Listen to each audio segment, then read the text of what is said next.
화요일 3부 데이터는 알고 있다. 여론조사 전문가 배종찬 인사이트 K연구소장, 빅데이터 전문가 전민기 한국인사이트 연구소 팀장 두 분과 함께합니다. 어서 오세요. 네, 안녕하십니까? 안녕하십니까? 네, 안녕하십니까?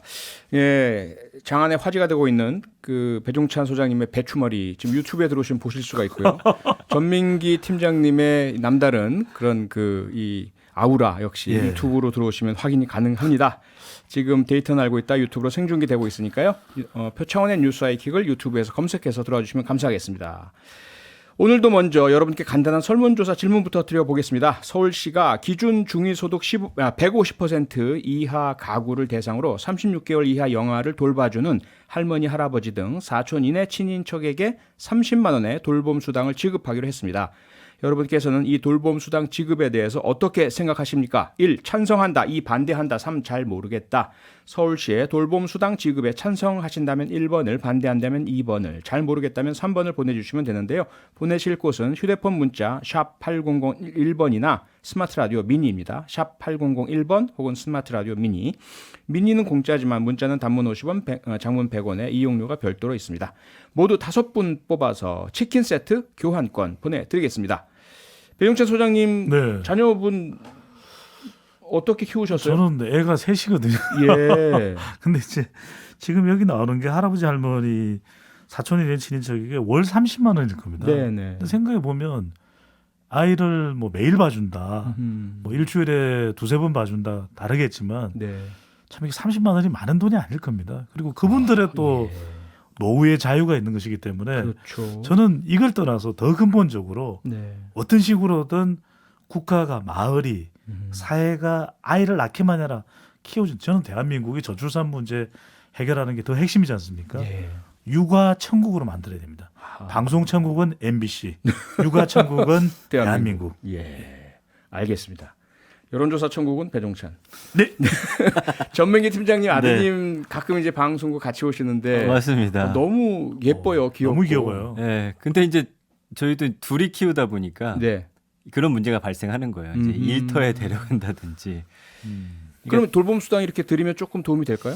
돈의 문제는 아닌 것 같습니다. 돈의 문제는 그러니까 아니다. 뭐 아하. 부모님들, 그러니까 또 사정이 어려우신 분들은 예. 다 일을 하고 계셔서 맞아요. 과연 이 30만 원을 가지고 그분들을 그 아이를 보는 곳에 묶어둘 수 있을지 저는 좀 그 부분이 네. 좀 부정적으로 보이긴 하는데 아. 그래도 뭐 안 주는 것보다 주는 게 낫긴 하겠죠. 그건 당연하죠. 예, 예. 알겠습니다. 근데 이게 근본적인 해결책은 저는 아니라고 근본적인 보여진다는 해결책은 거죠. 될 수 없다. 알겠습니다. 청취자 여러분, 간이 설문조사 많은 참여 부탁드리겠습니다. 자, 그러면 이제 최근에 나온 여론조사 결과부터 점검을 해보겠습니다. 윤석열 대통령 지지율 조금 올랐지 않습니까? 이 바닥을 치고 올라오는 상승세인가요? 뭐 소폭 반등세를 네. 나타내고 있습니다.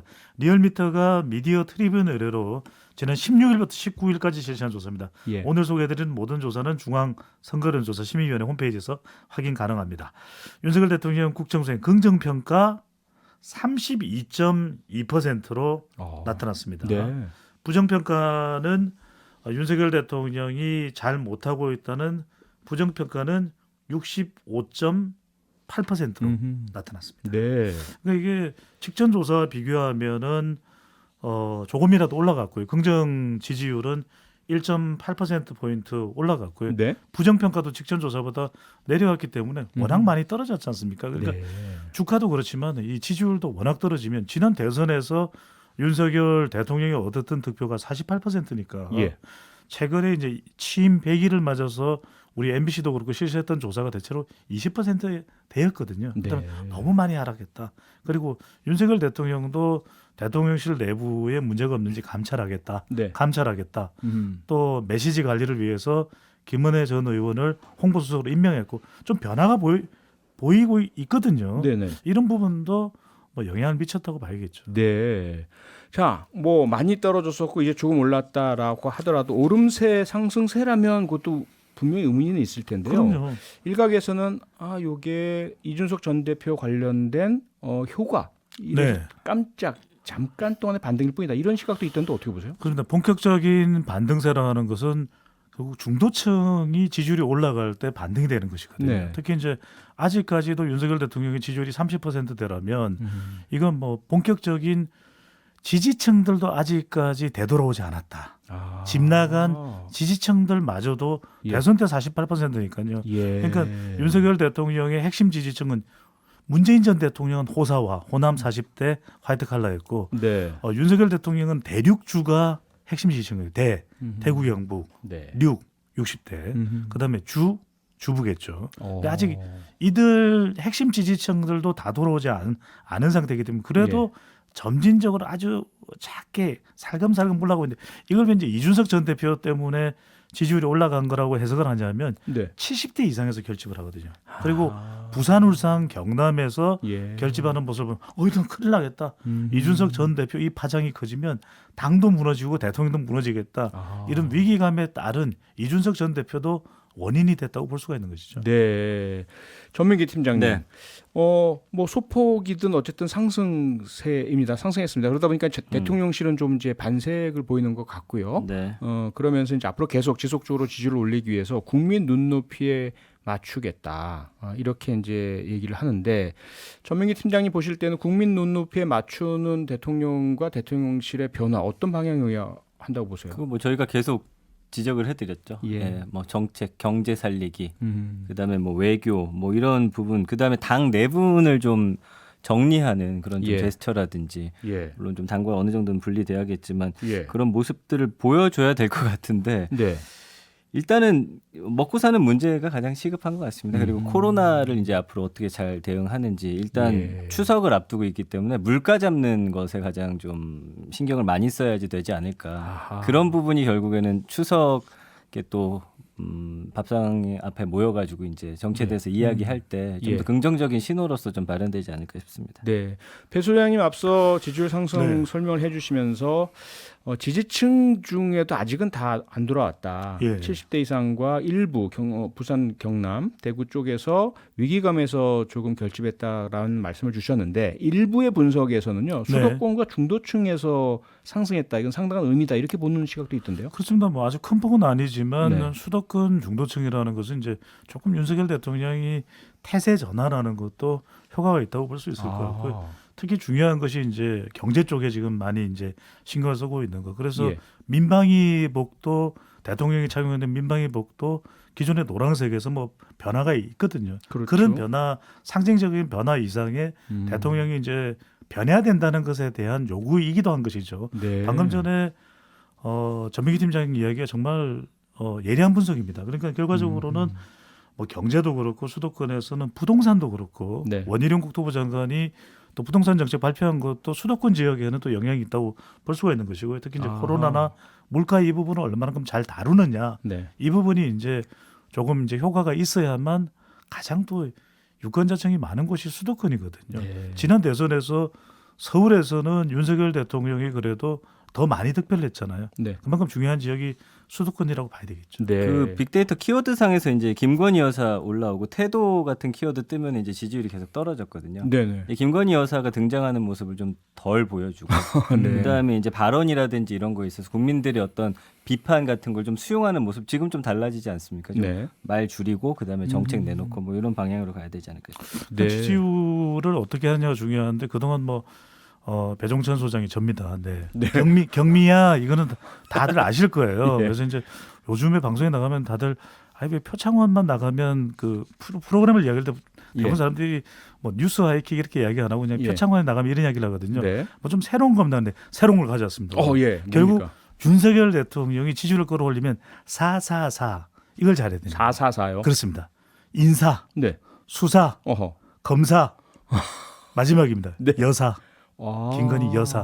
그렇게 444. 444. 네. 네. 뭐 잘한다는 의미가 조금 각자가 다르다고 느껴지긴 하는데 어쨌든 자 바깥쪽으로는 지금 두 분 말씀처럼 국민을 대하는 태도 그 다음에 민생 경제에 얼마나 관심 노력을 하느냐일 테고 안으로는 여전히 여권 내에 예. 갈등과 내홍 이준석 대표 전 대표와 윤핵관 사이 갈등 이 중에 누가 더 책임 있느냐 국민들은 어떻게 보고 계십니까? 그렇죠. 이제 이준석 전 대표가 태풍이 눈일 수밖에 없고 앞으로 이제 국민의힘 지지율이 어떻게 나오느냐 대통령 지지율에도 이준석 전 대표 상당히 영향을 많이 줄 수밖에 없다고 봐야 되는데 네. 미디어 토마토가 뉴스 토마토의 의뢰를 받아서 지난 16일, 17일 실시한 조사 결과입니다. 예. 이준석 전 대표 윤핵관 중 누가 세신 대상이냐 이렇게 물어봤더니 네. 윤핵관이 47.4%, 예. 이준석 전 대표는 절반 정도인 24%였습니다. 아하. 근데 이제 전 연령대에서 윤핵관이 세신 대상이다가 더 높았는데 네. 국민의힘 지지층에서는 달랐습니다. 국민의힘 지지층에서는 48.9%가 거의 예. 50% 가까이죠. 세신 대상이 누굴까요? 이준석 전 대표. 아 그렇습니까? 그러니까 이른바 이게 동상이몽 여론이 나오는 거죠. 아. 전체 응답자는 언더독 이펙트로 보나 예. 명분으로 보나 윤핵관이다 또는 윤윤책입니다. 네. 윤핵관이나 윤석열 대통령인데 국민의힘 지지층에게 물어보면 이준석 전 대표라고 이야기를 하고 있는 거죠. 네, 그런 차이가 있군요. 예, 이제 주요 현안 빅데이터 분석을 통해서 진단을 좀 해보겠습니다. 어제부터 좀 조용해진 마을이 있죠. 평산마을, 문재인 전 대통령 사저가 있는 곳이죠. 전민기 팀장님, 네. 평산마을을 키워드로 데이터 분석, 빅데이터 분석 해보셨다면서요? 그렇습니다. 이제 언급량이 한 5만 9천 건 정도 한 달에 이제 생성이 됐습니다. 예. 뭐 관련한 연관어로는 극우라든지 소음, 주민, 일상, 유튜버, 시위, 퇴임, 문재인 대통령 뭐 등등의 단어들 보여지거든요. 네, 감성어가 지금 이제 평산마을 경호구역을 좀 확대하지 않았습니까? 그랬죠. 그 전까지만 하더라도 부정이 80% 이상이었어요. 이 부분은 사실은 뭐 보수층이든 진보층이든 대다수가 좀 좋지 않게 보는 입장이었습니다. 이 부분에 대해서 네. 사실 그 전 대통령 과격 사자 욕설 시위. 이런 그렇죠. 거. 그게 예. 이제 일반 또 주민들에게 피해를 주고 있었기 때문에 그러니까요. 그 전에는 뭐 욕설이라든지 판치다, 불법이다, 스트레스다, 뭐 법적으로 처리해야 된다 이런 단어들이 있었는데 네. 그래도 것을 좀 확대하니까 35.4 대 62.8까지 긍정 감성이 좀 많이 올라왔습니다. 네. 해결을 해야 되고 최선을 다해야 된다. 그래서 이번에 이런 결정에 대해서는 조금 긍정적인 이야기가 나오고 있어서 네. 사실은 아까도 뭐 그 지지율 이야기했지만 그런 부분에 있어서 국민들이 봤을 때 상식적이지 않은 부분을 차례차례 해결해 나가는 것도 도움이 네. 될 것 같아요. 이런 부분은 좀 도움이 되는 것 같습니다. 예. 배 소장님, 이건 사실은 뭐랄까요? 국민 정서, 일반의 상식, 이거 폭력적이고 욕설하는 거 조금 정부가 적극적으로 좀 더 일찍 그러니까요. 처리했다면 뭐 대통령 지지율에도 좋고 서로에게 좋은 보탬이 거 아닌가요? 되죠. 그러니까 우리가 이른바 일석이조라 그러는데 예. 이렇게 김진표 국회의장의 건의를 받아서 대통령이 취한 결정은 이건 일석삼조 사조가 되는 것이거든요. 네. 통합 이미지도 되는 거죠. 예. 또 김진표 국회의장과 협치하는 것도 되는 거죠. 네. 원래 이제 국회의장은 소속이 없는 거지만 네. 원래대로라면 이제 김진표 국회의장이 이제 더불어민주당 소속이니까 이것도 그렇죠. 협치로 볼 수가 있는 것이고 그렇죠. 통합도 되는 것이고 게다가 이렇게 되면은 대통령 지지율에 보탬이 되는 것이 중도층도 견인할 수 있는 거죠. 그러니까요. 왜냐하면 우리가 평산 집회 이렇게 되면은 또 보복 집회 연관으로 빅데이터 연관으로 맞불 집회도 뜹니다. 예. 그리고 서초동에 윤석열 대통령의 사진 아크로비스트 앞에서 길 건너편에서도 네. 맞불 집회가 있거든. 그러니까요. 그것도 좀 가라앉힐 수 있는 것이 그래서 이제 우스갯소리로 이번에 대통령 이제 경호 범위가 300m거든요. 네. 자, 300m 하니까 지지율 30% 돼. 아. 자, 400m 하면 40% 돼. 500m 하면은 네. 알겠습니다. 거기까지만 하죠. 전민기 팀장님. 네. 그 올해가 내일입니다. 바로 내일이 우리나라와 중국 수교 30주년 되는 날입니다. 네. 서울과 베이징에서 각각 두 나라 기념 행사 열리고요. 그리고 윤석열 대통령, 시진핑 국가주석 메시지 교환할 예정이라고 하는데 그런데 지금 이 상황이 한중간에 그렇게 가까운 상태인가? 이런 좀 의혹도 좀 있고요.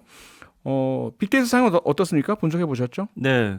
일단 최근에 이제 MZ 세대 상대로 조사한 거 보셨죠? 예. 북한과 일본보다 오히려 중국을 좀 더 부정적으로 보는 젊은층이 많다라는 이야기도 있었는데 네. 일단 한중 관계에 대해서 언급량 자체가 한 2,200여 건 한 달 얼마 안 동안 되네요. 예, 그렇게 뭐 많이 이야기를 나오는 상황은 아니고요. 네. 뭐 외환 위기나 소비자 물가 경제 관련해서 좀 이야기 많이 나와요. 요즘에 이제 주식이라든지 코인 뭐 등등 투자하시는 또 젊은 분들이 많기 때문에 예. 중국이 이제 경제가 우리나라에 미치는 영향이라든지 그들이 뭔가 봉쇄했을 때 우리나라에 또 어떤 위기가 찾아오는지 그 부분 그다음에 이제 반도체라든지 결국엔 경제 얘기를 가장 많이 하고 있거든요. 네. 그리고 이제 수교 이야기도 하긴 하는데 그래서 감성어가 49.5 대 48입니다.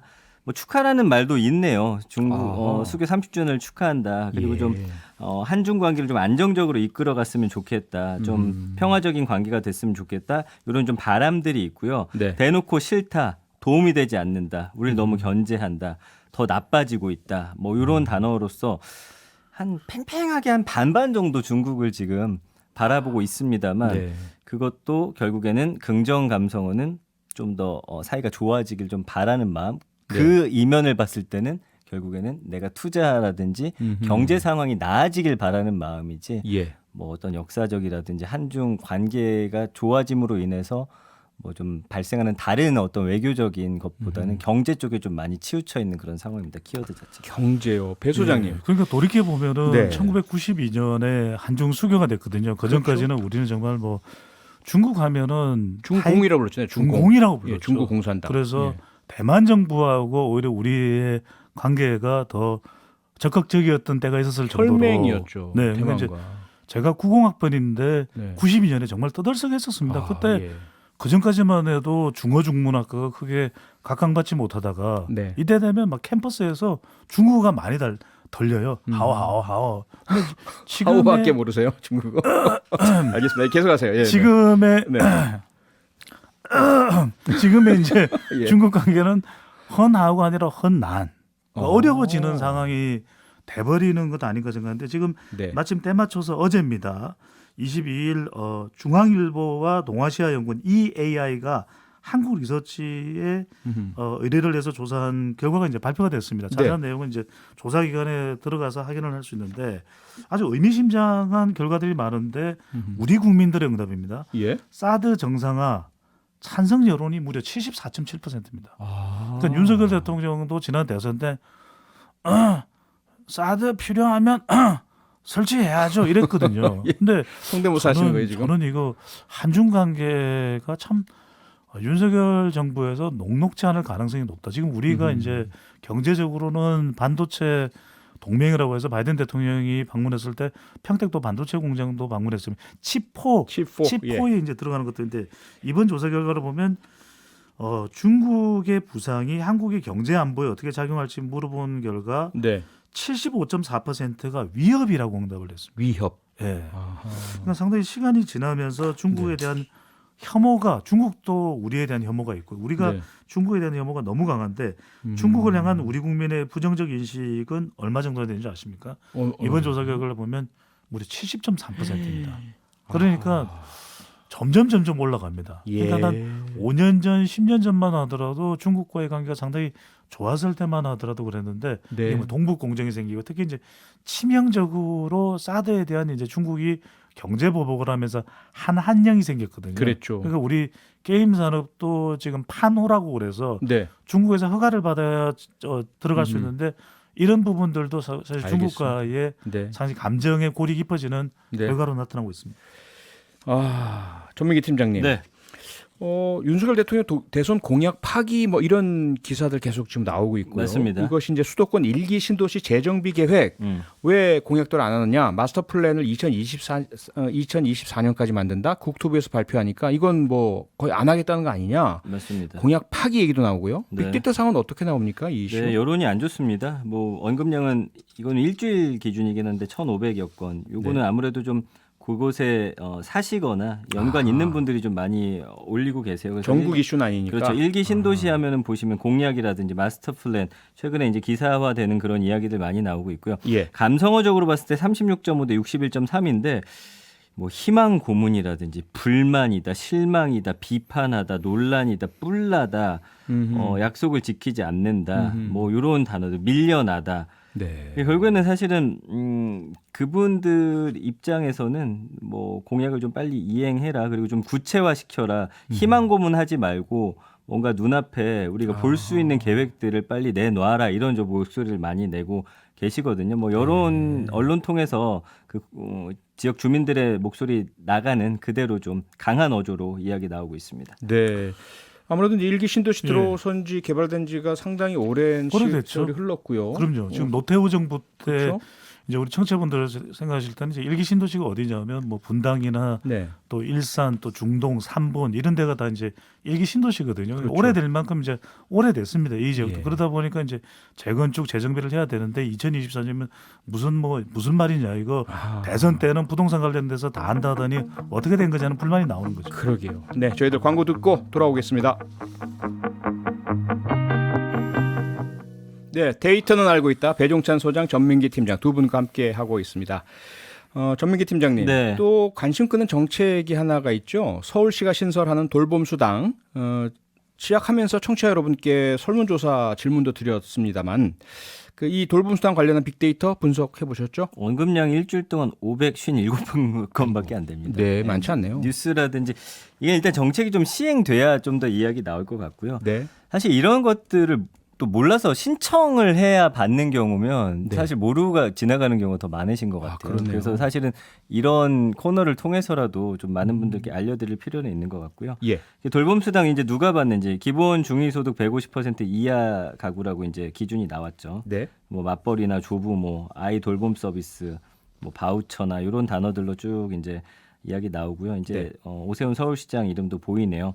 감성은 73대 23.5입니다.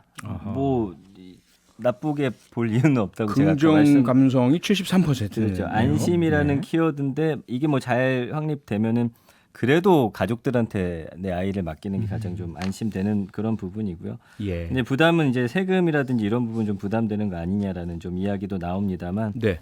뭐 좋은 영향, 믿다, 부담 덜다, 도움이 된다, 뭐 좀 더 강화해 달라, 뭐 이런 단어로서 환영하다도 있네요. 아, 그래서 아직 언급량은 많진 않지만 네. 기본적인 어떤 분위기는 반기고 있는 그런 모습으로 봐야 될 것 같습니다. 배 소장님, 네, 언급량은 많지 않지만 상당수가 긍정적이다. 그럼요. 네. 그러니까 이게 체감하지 못했기 때문에 언급량이 많지는 않지만 네. 실제로 되고 이것이 가시화되면서 이런 좋은 제도가 있네. 이건 우리가 또 환영하고 박수 칠 만한 일입니다. 이런 네. 정책 경쟁을 통해서 5년간 14조 7천억 원이 투입되는데 예. 지금 오세훈 시장의 대표 정책이 이제 안심소득 또 이 돌봄 수당이거든요. 네. 그러니까 이제 누구의 정책이라기보다는 국가가 나서서 또 지역사회가 나서서 해야 될 일인 거죠. 네. 충분하진 않지만 없는 네. 것보단 낫고 필요하다. 뭐 이렇게 정리가 될 것 같은데요. 과연 우리 청취자 여러분들께서는 과연 이 돌봄 수당 어떻게 생각하고 계실까요? 설문조사 결과 전민기 팀장님 발표해 네. 주시죠. 의외의 결과네요. 찬성이 45%, 반대가 52%, 잘 모르겠다 3% 나왔습니다. 네, 문자 좀 소개해 주세요, 배 소장님. 예, 7760님 신혼부부입니다. 자녀 계획 시 항상 걱정되는 게 양육인데요. 30만 원이면 조금이나마 도움이 될 것 같습니다. 네. 3824님 조부모님이 아이를 봐주면 믿을 수 있고 베이비시터를 고용하지 못하는 분들에겐 수당이 큰 힘이 될 것 같습니다. 아하. 0506님 저는 반대합니다. 친척이 없는 사람은 어떻게 할 것이며 아하. 수당이 순수하게 애들을 위해 쓰여진다는 걸 확인할 수 있을까요? 2658님 돈이 문제가 아니라 정책, 사회적 문제이기 때문에 국가가 나서서 더 현실성 있는 대책을 나와야 합니다. 이런 해결 방법은 밑빠진 독에 물붓기죠. 네. 라고 보내주셨고요. 미니로 강미라님 정권이 바뀔 때마다 정책이 너무 자주 바뀝니다. 보육기관에 맡기는 것이 더 효율적이고 부모 입장에서도 괜찮을 것 같아요. 라고 보내주셨네요. 네. 어찌 보면 앞서 빅데이터 분석은 워낙에 전체 모수가 작고요. 네. 그래서 긍정 감성어가 많긴 했지만 청취자 여러분들 딱 반응을 이렇게 보니까 네. 이 자체가 나쁘다기보다는 그럼요. 근본 대책이 아니다. 그리고 예. 충분치 않다. 그다음에 친척이 없는 분은 어떻게 할 것이냐. 이렇게 좀 정리가 되네요. 그렇습니다. 그리고 이런 이제 사회 복지 수단을 체감해 보기가 참 쉽지 않았거든요. 그동안. 그렇죠. 그리고 예. 실효적이지 못한 경우들도 많았고 또 우리가 모르는 새에 어디로 새버리는 경우들이 많았거든요. 아하, 그러니까 이걸 네. 정말 저는 어떤 방법이든 다양한 방법을 통해서 중요한 것은 네. 정말 육아 천국을 만들어서 맞아요. 사회가 키운다. 우리가 네. 이게 인디언 속담이든 알래스카 속담에 한 마을이 나서서 아이를 키운다는 이야기가 있지 않습니까? 전체 마을이. 그렇죠? 그럼요. 이건 정말 예. 우리가 알겠습니다. MBC가 주도해서라도 좀 정말 육아 천국을 만들어갔으면 네. 좋겠습니다. 제가 93년부터 97년까지 영국에서 공부할 때요. 네. 영국에서 차일드 베너핏이라고 아이가 있으면 무조건 수당을 주더라고요. 예. 외국인도 주고요. 네, 그래서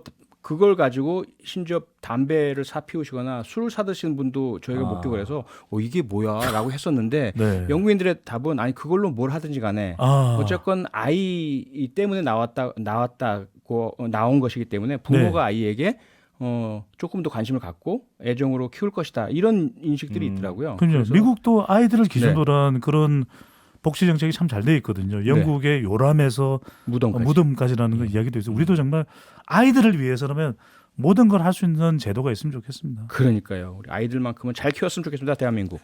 데이터는 알고 있다. 오늘은 여기서 마치겠습니다. 지금까지 배종찬 인사이트 K연구소장, 전민기 한국인사이트 연구소 팀장 두 분과 함께했습니다. 두 분 수고 많으셨습니다. 감사합니다. 고맙습니다.